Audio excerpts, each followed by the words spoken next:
Hello, I welcome all of you in comparative study education। ये Jammu and Kashmir reorganisation act का दूसरा lecture है, ठीक है।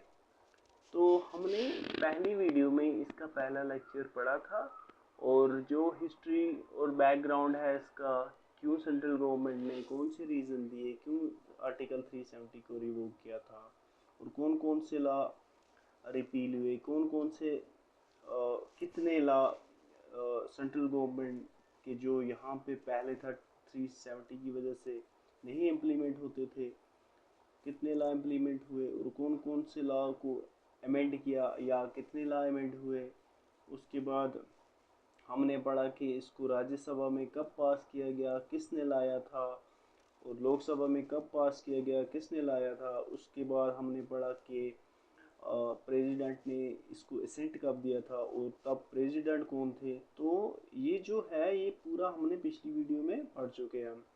तो आज हम इसके जो नेक्स्ट जो बचता है हमारा उसको पढ़ेंगे, यानी कि इसके हमने देखा था कि इसके जो टोटल पार्ट्स हैं वो 14 पार्ट्स हैं, उसके बाद 5 शेड्यूल्स हैं और 103 इसके सेक्शन है, ठीक है। तो हम आज पढ़ेंगे इसके 14 पार्ट्स और 5 शेड्यूल, जबकि जो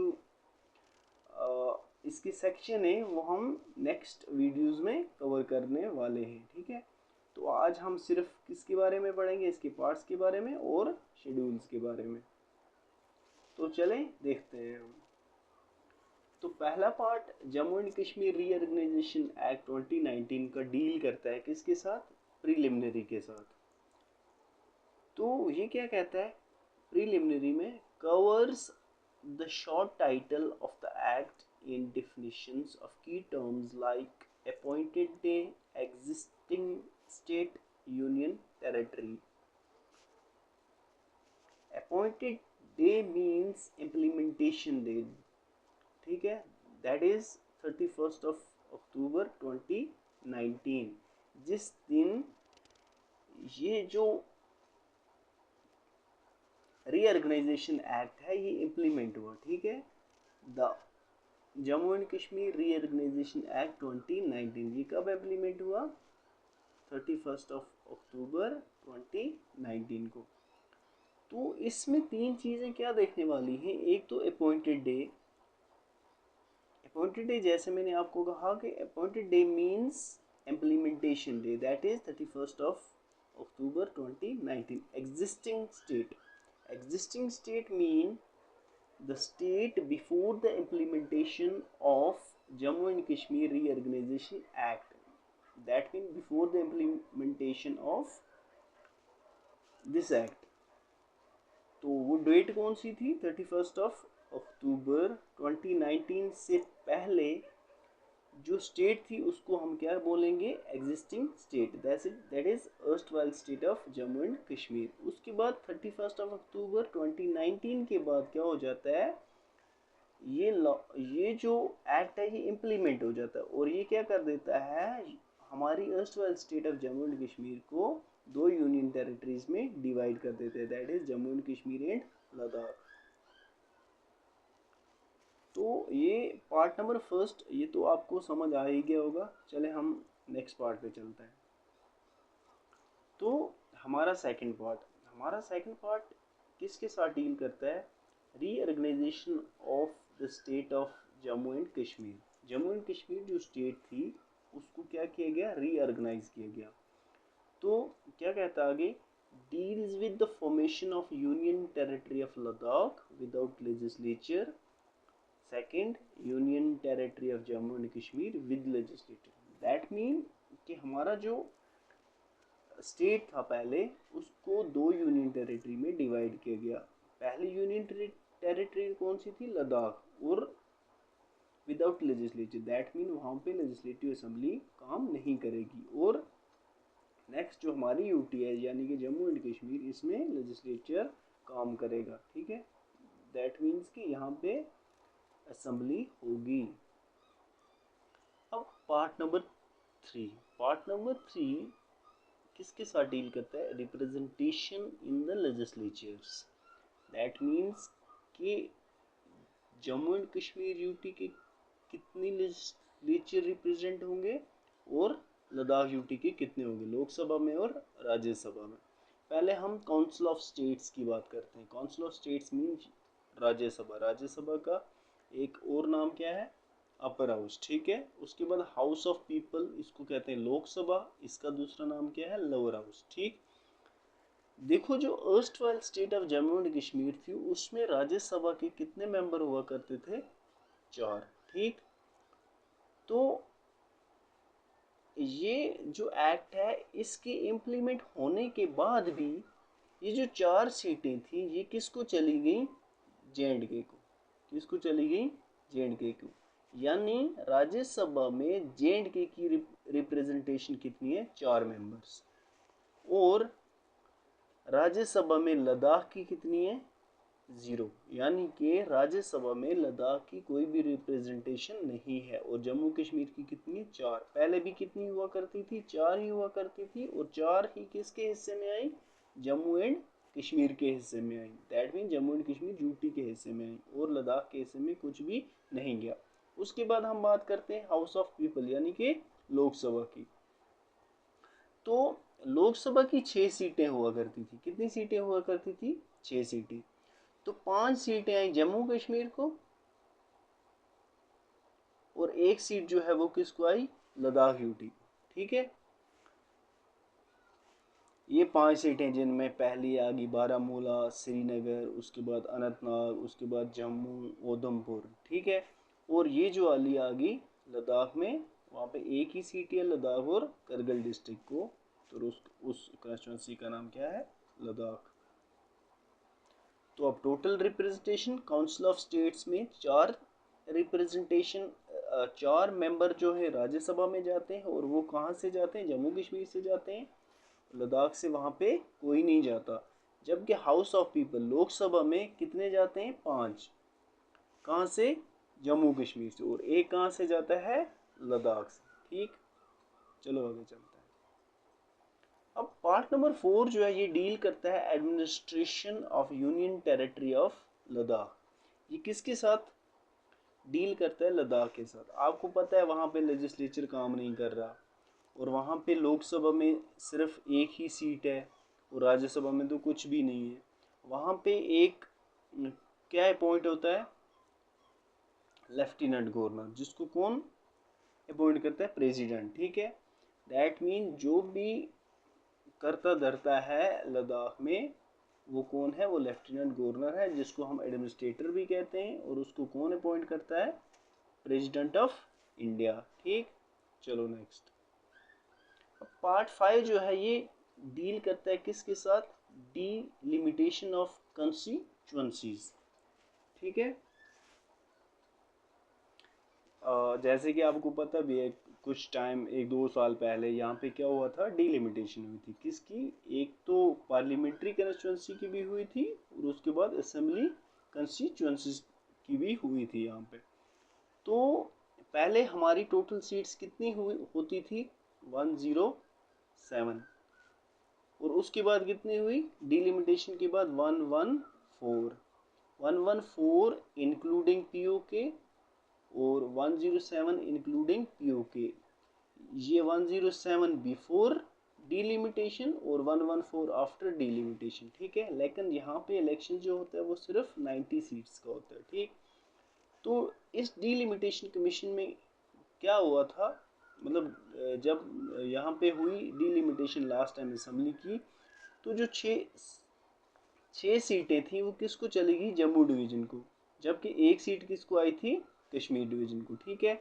और उसके साथ ही पार्लियामेंट्री कॉन्स्टिट्यूंसी भी इसमें भी चेंजिंग हुई। क्या चेंजिंग हुई? पहले जो अनंतनाग की पार्लियामेंट सीट थी ये किसको रिप्रेजेंट करती थी? सिर्फ अनंतनाग और जो साउथ में कुछ डिस्ट्रिक्ट आते हैं उनको। लेकिन अब ये पुंछ और राजौरी को भी क्या करती है? रिप्रेजेंट करती है, पुंछ और राजौरी डिस्ट्रिक्ट को भी।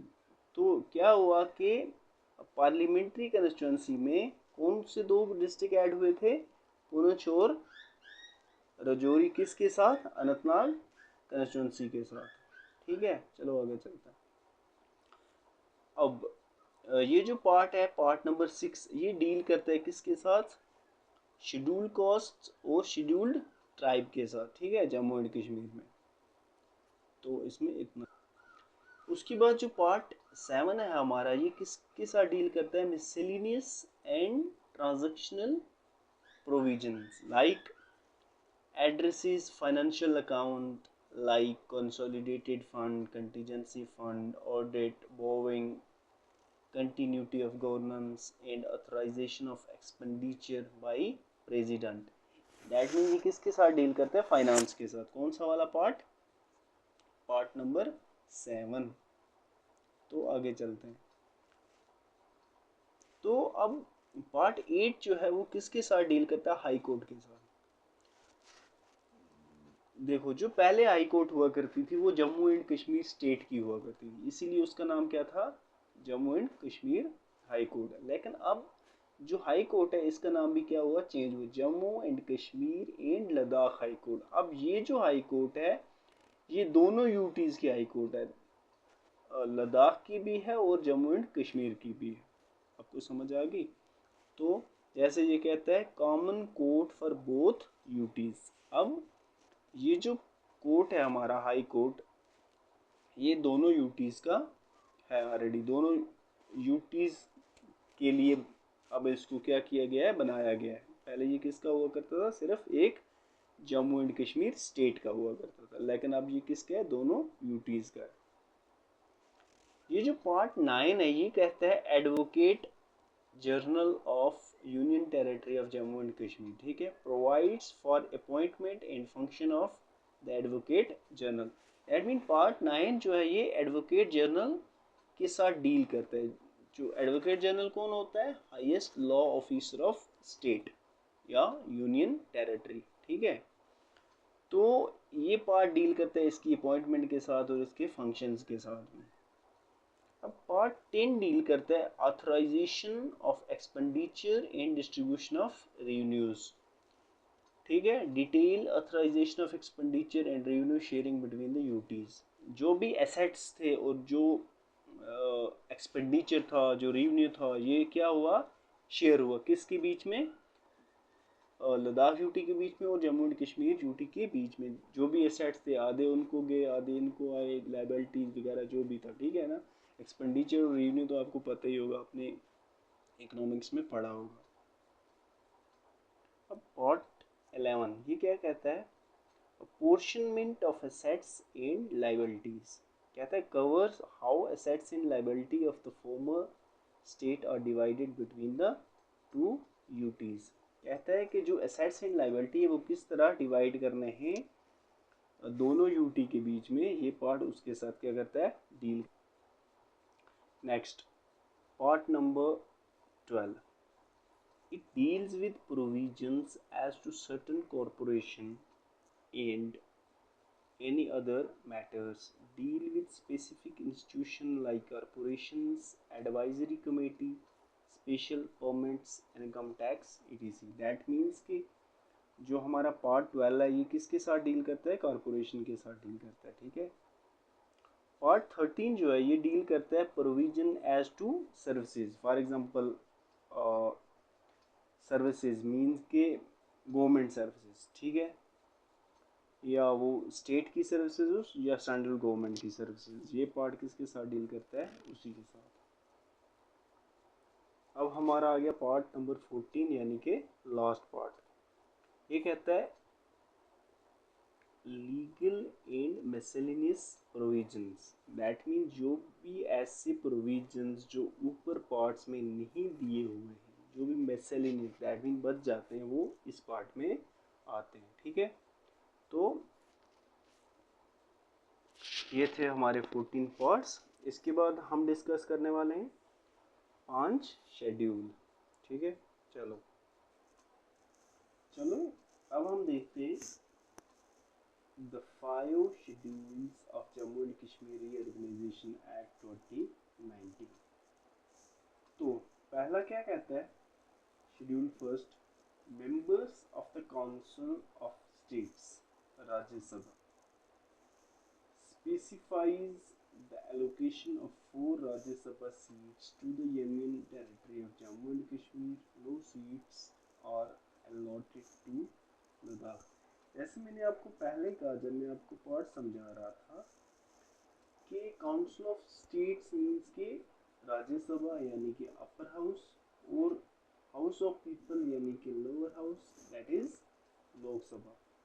तो राज्यसभा के अंदर जो है वो लद्दाख की कोई भी रिप्रेजेंटेशन नहीं है, जैसा कि यहाँ पे लिखा है no seats are allotted to Ladakh. Ladakh UT को कोई भी सीट राज्यसभा की अलाट नहीं हुई, जबकि चार जो पहले erstwhile state of Jammu and Kashmir में चार होती थी जो सीट्स, वो चार ही चार किसको दी, union territory of Jammu and Kashmir को।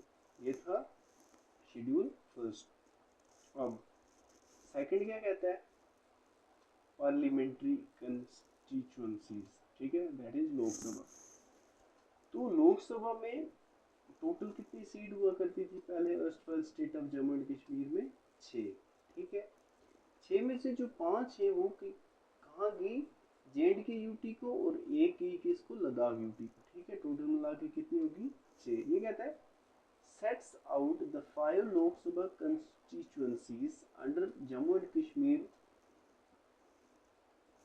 तो 5 जो सीटें हैं किसको आई, जम्मू एंड कश्मीर को, वो कौन कौन सी हैं, एक थी बारामूला और आज भी है बारामूला, श्रीनगर, अनंतनाग, उधमपुर एंड जम्मू एंड कश्मीर। जैसे मैंने आपको ऑलरेडी बताया कि जम्मू एंड कश्मीर में जो 5 लोकसभा सीट्स हैं वो कौन कौन सी है, बारामूला, श्रीनगर, अनंतनाग, उधमपुर एंड जम्मू। और लद्दाख को सिर्फ एक सीट दी है, किसकी, लोकसभा की। Also includes 1 Lok Sabha seat for Ladakh, और लद्दाख को कितनी सीटें दी, एक ही सीट दी, किसकी, लोकसभा की। तो टोटल मिला के कितनी, 6 होगी, एक लद्दाख को, 5 जम्मू एंड कश्मीर को, और पहले भी कितनी हुआ करती थी, 6 हुआ करती थी। तो ये था शेड्यूल नंबर 2। अब जो 3 है ये किसके साथ डील करता है, असेंबली कंस्टिट्यूएंसी के साथ, ठीक है। तो जैसे कि जब बाइफर्केशन हुई जेएंडके और लद्दाख में, तो यहाँ पे कितनी सीटें आ गई, टोटल 107 बिफोर डिलिमिटेशन। और यहाँ पे क्योंकि यहाँ लेजिस्लेटिव असेंबली काम नहीं कर रही है तो यहाँ पे कुछ भी नहीं है, हम इसकी बात अब नहीं करेंगे। तो डिलिमिटेशन से पहले हमारे पास कितनी हुआ करती थी, 7, उसके बाद डिलिमिटेशन के बाद कितनी होगी, 114। तो 24 सीट्स जो है ये किसके लिए रिजर्व है, पीओके के लिए। अब 114 में से 24 को निकालो तो कितने बचते, 19, जो आज यहाँ पे जिस पे इलेक्शन होते हैं, ठीक है। ये आ गई असेंबली कंस्टिट्यूएंसी और शेड्यूल 3। फोर्थ कहता है फॉर्म्स ऑफ ओथ्स और एफर्मेशंस, ठीक है। ये डील करता है किसके साथ, एमएलएस की ओथ्स के साथ, मिनिस्टर की ओथ्स के साथ, सीएम की, और कोई भी ऑफिस होल्डर है उसकी ओथ जो होती है यूनियन टेरिटरी में अंदर, ये जो शेड्यूल है ये उसके साथ डील करता है। अब हम देखते हैं 5th और लास्ट वन क्या कहता है वो। 5th वाला क्या कहता है, central laws made applicable, state laws continued और रिपील्ड, ठीक है। उसके बाद है list 106 central laws that were newly extended to the union territory of Jammu and Kashmir. देखो टोटल जो लॉज थे जो न्यू एप्लीकेबल हुए Jammu and Kashmir and Ladakh UT में, वो कितने हुए, 106 सेंट्रल लॉज। जो न्यू सेंट्रल लॉज थे वो इम्प्लीमेंट हुए यहाँ पे, वो कितने थे, 106। और 7 ऐसे लॉ जो थे वो जो यहाँ पे ऑलरेडी अप्लाइड थे पहले, कहाँ पे, जम्मू एंड कश्मीर में, और वो आज भी अमेंड करके उसको फिर से एप्लीकेबल किया गया इधर ही, ठीक है। और टोटल रिपील कितने हुए, 153 लॉज जो थे वो रिपील हो गए, ठीक। दैट मीन 153 रिपील हो गए, न्यू कितने अप्लाई हुए, 106, और 7 लॉ ऐसे थे जिसको क्या किया गया, अमेंड करके एप्लीकेबल किया गया यहाँ पे। तो ये था आज का हमारा लेक्चर। अब अगली वीडियो में हम इसके सेक्शंस के बारे में देखेंगे। सॉरी 103 सेक्शन है, तो 103 में से हम 50% एक वीडियो में करेंगे और 50% दूसरी में, उसके बाद हम एमसीक्यूज पढ़ेंगे, ठीक है। तो